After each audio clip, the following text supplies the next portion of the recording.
The year is 1945, and World War II is coming to an end. With the Nazis out of the way, however, the temporary treaty between the United States and the Soviets is falling apart. As tensions grow, the Cold War is beginning. And, in a show of their hatred of American capitalism, the Soviet Union blocks all major products from the West. One such newly illegal product is Coca-Cola. This is devastating news for Marshal Georgy Zhukov, a Russian leader who led the Soviets to victory over the Nazis, and a very high-level political figure. The problem for Zhukov is that he is a Coca-Cola addict, and he is about to go to great lengths to get his drink without letting his Russian fellows know.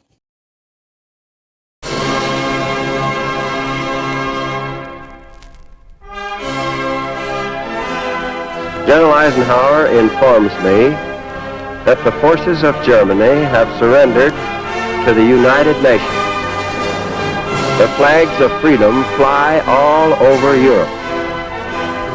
For this victory, we join in offering our thanks. Coca-Cola is a very American product. Whether or not the company wants to admit it, the product has always been associated with the United States. They can't distance themselves from it that much, and they don't want to.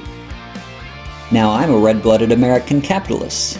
I have no problem with Coca-Cola being from the United States. The same could not be said about Marshal Zhukov. He was red, but red for the Soviets, and red for Marxist communism. Very unfortunate, because our capitalism led to the creation of Coca-Cola, which he was not allowed, at this point, to have in his country. Upset, desperate, and obviously going through some bad withdrawals, Zhukov reached out to Coca-Cola's leadership and begged for a solution, some way that he could get the drink and bypass the ban. Obviously, getting into the good graces of a Soviet leader was definitely beneficial to Coca-Cola, so they obliged. Coca-Cola's leadership took Zhukov's request to an Austrian scientist and asked him to figure something out. And after a little experimentation, he did. This Austrian scientist found a way to remove the caramel coloring from Coca-Cola without ruining the flavor. By the end, he had come up with a concoction that tasted just like Coca-Cola, but was clear, or white, as they referred to it. But that was not the only problem.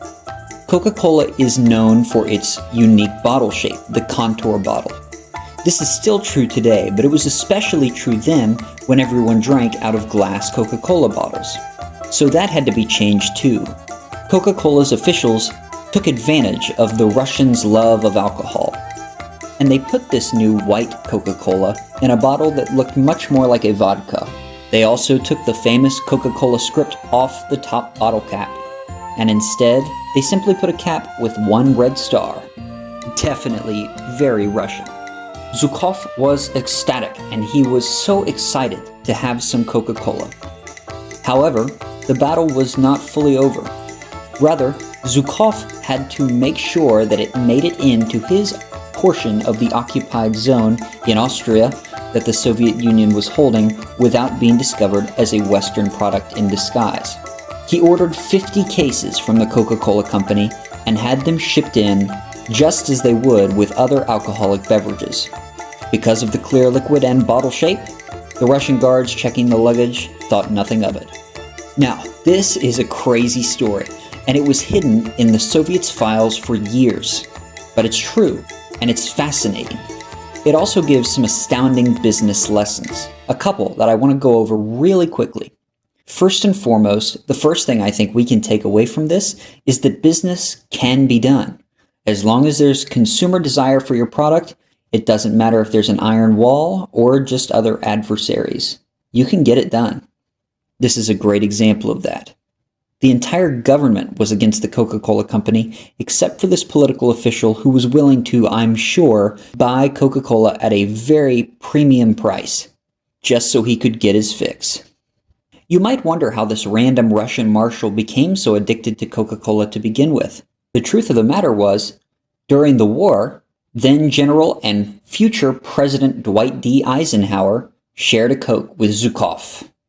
That got Zhukov hooked, and he became a loyal customer, willing to go these lengths to get this product. The other lesson to take away is I want customers for my business like Zhukov. How do you do that but to have a strong brand that customers care deeply about? There probably aren't that many companies that Russian generals would be willing to risk their career for just to get a taste. And yet, American capitalist Coca-Cola was that drink. The product was just so delicious, and the brand was so strong. However, the strength of that brand is another compliment to the Coca-Cola company. The fact that they had to redesign everything about the appearance of the drink itself shows just how strong the branding was. If they would have left the bottle the same, people would have noticed. If they would have left the labels the same, people would have noticed. If they would have left the formula of the drink the same, people would have noticed. But they couldn't ruin the flavor, or Zhukov would not have gotten his true Coca-Cola. Overall, this story can be looked at a lot of different ways. But the way I'm choosing to look at it is a story of a company with a very, very strong brand and a very loyal customer.